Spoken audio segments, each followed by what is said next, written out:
Good morning and happy Ides of January. It is also National Hat Day. And I put on my best hat. I got my best hat, which is, I forget the brand name, but uh, it's like a Panama hat, a straw hat. And I put it on, and Constance said something about it's not the right season for that hat. And I said, but it's my best hat. And she says, no, you can't go out like that. So, and of course, I always listen to her. So I put on probably my worst hat for you this morning. But it's been all around the world, and it's seen a lot of action. And somehow or other, I want to fix this thing because the bill got broken, and I wear it anyway. But be that as it may, yesterday was quite a wild ride. Okay, we were very late and in several parking lots, and even though it's insanely cold right now, yesterday in the parking lot of the second parking lot show, the sun was shining so much it made my little phone that I was taping the message on uh, shut down. It says too hot, too hot, and it was kind of funny because yesterday's talk was a reading from an essay by Jack Parsons, uh, who many of us know was the famous rocket scientist that had a spectacular end to his life uh, when he carelessly dropped a can of fulminate of mercury and took out. It was quite a big explosion, but besides his claim of fame about inventing jet-powered takeoff and one of the founders of JPL and the precursor to NASA. It's got a crater on the moon named after him and everything. He's a famous guy, but he was also a famous student and follower of Aleister Crowley and a serious magician and Thelemite. It is the friendship of Parsons that got Grady L. McMurtry into the OTO, and McMurtry and Parsons and Ray Harryhausen, the famous science fiction guy, and Ray Bradbury. They all went to the movies together and things like that. It's very, very colorful. But Jack was serious about manifesting the Antichrist. Okay, and not so much from a Christian point of view, but from a magical and thelemic point of view. But if you are sort of locked on to the apocalyptic Christian view, you would think that you would view all of that with shock and horror and things like that. But anyway, so I was reading his little talk on what he called the witchcraft, and it's just a beautiful, beautiful essay. And then my phone says too hot, too hot. So I had to do it in two parts, and anyway, you can see it both of them if you scroll down, and thank goodness the good folks that also repeat and rebroadcast and actually memorialize each of these talks on YouTube. We're aware of the situation, and so they put both of them together. Both the ones I started that caught on fire, and the second one that I recorded after I let the phone cool down for a second. But I thought it was really funny. I was watching, or I was just sent the link to an interview I did with my Italian publisher. And we did a marvelous, a fun, pretty long interview. We taped the interview a couple of months ago, and now it's available. And one of the first questions that they ask on this sort of Zoom interview, almost everybody who I am interviewed by asks, "How did you get into all of this?" Okay, and it's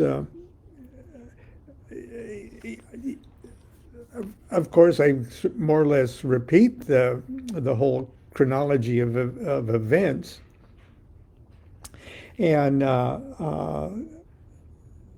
it seems like, gee, I'm repeating myself here because I just told this whole story in an interview. But usually my one-word answer of how did you get into all of this is LSD. And then that opens up a can of worms, and then I can start the. But in a sense, LSD for me in 1966 was actually a very accurate answer. And I'm not saying that in this day and age and under the circumstances and political and otherwise atmosphere of today, that's going to be everybody else's how did you get started.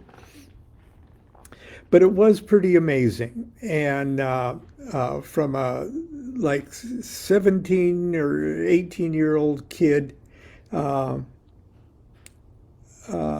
fresh from Nebraska, coming out to the wilds of Southern California, LA, Orange County area in 1966, right at the heart of the psychedelic movement. I was singing folk music. That was my thing. That got me into kind of the hipper circles. And I was in Belmont Shore, or Belmont Shores, a little club called the Barbary Coast, and some surfer kid, sold me my first acid in the restroom, and I took it after my last song, and quickly drove back to Costa Mesa, which is about a 20-minute ride up the coast highway as it was coming on. Anyway, it must have been a very good early batch. Okay, I took it in a capsule in those days. And I won't bore you with an I saw God situation.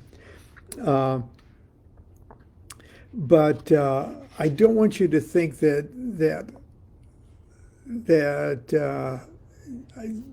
just taking it, that expanding my mind, doing that to my brain at that early stage, 17 years old, I believe I was 17,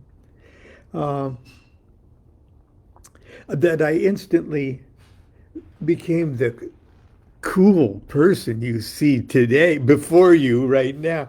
Uh, and may this be an object lesson to you. Uh, no, I was, even though I went to that place, it only served to show me that that place exists. Okay. I almost immediately shared my experience with my older brother, and I sort of babysat him as he took his first few trips, and we did it back and forth, and we got into let's see, I talk about it here in My Life with the Spirits. I encouraged my brother Mark to join me on my next trip about 10 days later, and we found that we communicated very well together under the influence. In the weeks that followed, we read everything we could get our hands on about LSD and the psychedelic phenomenon. Almost every article compared the experience to the ecstatic visions of Eastern mystics and primitive shamans. So I was going to Orange Coast College at the time. I haunted the Eastern philosophy section of the college library and indiscriminately skimmed through anything I thought might show me where to start my holy quest. Mark began investigating yoga, and so I got to thank my brother Mark for opening the yoga doors to me. And we sort of walked in together. And various yoga institutions in Southern California. Now, we eventually ended up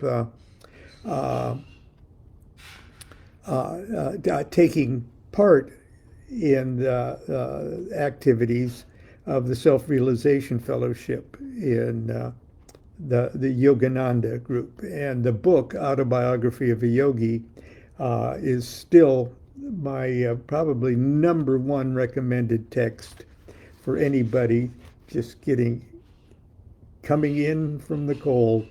Okay. We put ourselves on an experimental vegetarian diet and started, quote, practicing the physical exercises from great book, Swami Vivekananda's illustrated book of Hatha Yoga. We weren't bad. Both of us were surprisingly limber. Of course, we were young sprouts and could sit in a full lotus for what we considered a long time. I could even stand on my head in a full lotus position and demanded someone to quick take my picture. Okay, and I think even the book's got the picture. I've shared it with you many times because it's one of the few impressive photographs in my life. Okay. There I am. That sweatshirt I'm wearing there, let's see, maybe we can get a better view of that sweat. I was married in that sweatshirt when Constance came out quite a few months later, and we were married in that living room. And I've just informed that house, this is my brother's house, is now available for lease in Costa Mesa. And I toyed with the idea of, gee, maybe we should, it's too small for Constance and I now. Anyway, here's what I was going to talk about that I didn't instantly. This is a long haul, okay, and I've made many, many mistakes. As a matter of fact, perhaps I'm making another mistake even right now, okay? The mistakes continue, okay? But I continue too. At first, we thought we could mix our psychedelics in yoga. Like idiots, we registered for an all-day Christmas meditation at Paramahansa Yogananda's Self-Realization Fellowship Temple. Now, this is up in Fullerton. It's a beautiful little temple, and it's the same temple that a year or so later, well, yeah, maybe 2 years later, that Constance and I were attending a service there when she sort of fainted, and we knew she was pregnant. I took her out into the little garden area there. She said, "I'm pregnant." Good. But I digress. In order to make sure we would get the maximum spiritual impact from the day, Mark baked the most extraordinary loaf of marijuana banana bread. It was the first time we had ever tried this recipe, and I'm not sure where he got it, but it was, he soaked what we called a lid, about the size of a burrito, okay? A whole lid of cleaned marijuana. And I have to say clean, because in those days, you would get marijuana that still had seeds in it and stems. And you didn't throw them away. You saved the seeds and stems for when you ran out. So it wasn't like the buds and things like that. It was pretty Wild West how you got your marijuana. But a full lid was could keep you entertained for the better part of a month. Okay, if you're still holding down jobs and things like that. So he soaked a full lid of clean grass in tequila, and and just allowed it to evaporate. And then he blended that paste with a pound of butter, melted butter. And he allowed the melted butter that was loaded like that to harden. And then he used the loaded butter in a standard banana bread recipe. Now, I'm not suggesting you try that recipe. It'll probably poison you. And with the strength of marijuana today, that would probably kill an elephant. Okay, so watch out. We were warmly welcomed. Oh, let's see. We were unsure how the bread would affect us. It was very, very tasty. Walnuts and God, it was good. He even had a sort of like a glaze on it. It was pretty damn good. It was very tasty, so delicious, in fact, we couldn't believe that it could be very potent. So we figured, the tequila killed it. No, do you feel high? No, I don't. But it's sure good. Let's have some more. Just minutes prior to entering the temple, we sat in the car and gorged ourselves on the whole loaf. Because we took a couple of pieces and it just didn't seem to have any effect. We were warmly welcomed by a serene-looking monk who ushered us into the meditation room. In the east was a small altar displaying the portraits of the line of SRF gurus, and that's Babaji, Lahirish Mahashaya, Sri Yukteswar, Yogananda, and Jesus. Okay. Facing the altar were 5 or 6 rows of straight-back wooden chairs with padded seats and a neatly folded blanket hanging over the back of each chair. Very sane, very modest. But we were yogis, okay? We read the Swami Vivekananda book. I could stand on my head in a lotus. We could sit for several minutes in the lotus. So we saw these chairs, and it didn't match our view of what an all-day meditation room should look like, okay? Okay. Do we have to sit in these chairs? I ask with affected humility. We would prefer to sit on the floor in our asana. On our asana. Okay. The monk looked at us incredulously. My friends, this is an 8-hour meditation. I'm sure you would be more comfortable seated in chairs for that amount of time. We'll be the judge of that, Mark replied with a patronizing giggle. We couldn't understand why the monk didn't believe we preferred to meditate on the floor with our legs locked in a full lotus posture, like real yogis. What kind of yogis are these? Mark thought.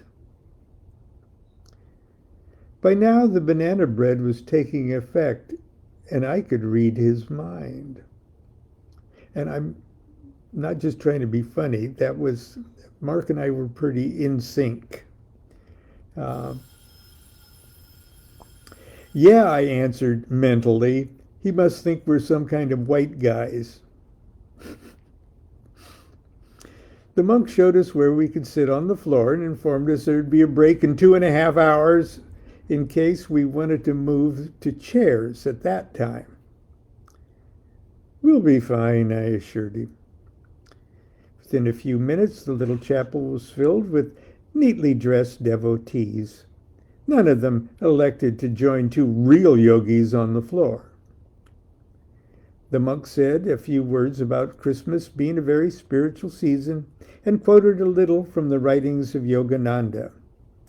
I think the book he was reading from was Metaphysical Meditations, which is still an outstanding bedside book, okay? Then we all chanted a few of the order's cosmic chants. And door of my heart, open wide I keep for thee. Wilt thou come, O Gananda? Oh, Shri Babaji, come to me. Anyway, I digress. And we settled in for the first 2.5-hour period of silent meditation. Mark and I immediately realized it's a big mistake to have eaten all the banana bread. We were painfully high. We turned to one another and looked helplessly at each other's bulging yellow eyes and mentally screamed, "We gotta get out of here."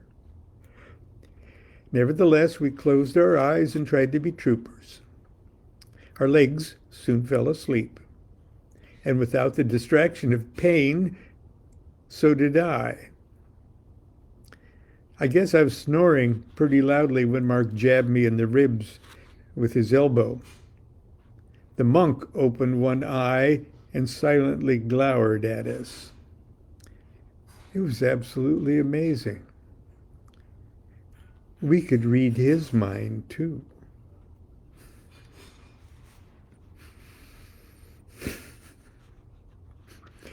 We squirmed and dozed through the longest 2.5 hours of our lives and quietly slithered to the car during the first break. We would not return to finish the meditation. For the next few months, psychedelic experiments would remain the centerpiece of our spiritual exploration, sometimes 2 times a week. The dramatic events of our life at Joshua Tree, that's an upcoming chapter here. The dramatic events of our day in Joshua Tree would be the culmination of this period. Okay, that would take place, or this was in 1966. Our Joshua Tree adventure, which truly is, where did all of this begin? Would be in February of 1967. It was a very dramatic psychedelic experience. It was so dramatic that when I had all sorts of revelatory experiences, and that culminated with my realization that I must marry Constance. I proposed to her from the payphone of a beer bar back in Costa Mesa while the walls still were melting, and proposed. And for some crazy reason, she said yes. Now, that was in 1967. Next March, just in a couple weeks, I will be holding a 3-day visionary, Visions in the Desert, 3-day workshop on Enochian vision magic. It'll be the first time I've returned to Joshua Tree since that date. And I've always joked that Mark and I, sitting on one of those giant boulders, giant rock area of the monument, and we watched the sun come up, and we were frying big time on acid. We watched the sun come up in the east as the full moon was setting behind us in the west. And I've often joked that maybe I'm still sitting there. And the last 57 years are still part of that visionary experience. Who's to say? Until tomorrow, continue to be good to yourself and be good to each other. Do what thou wilt shall be the whole of the law. Love is the law, love under will.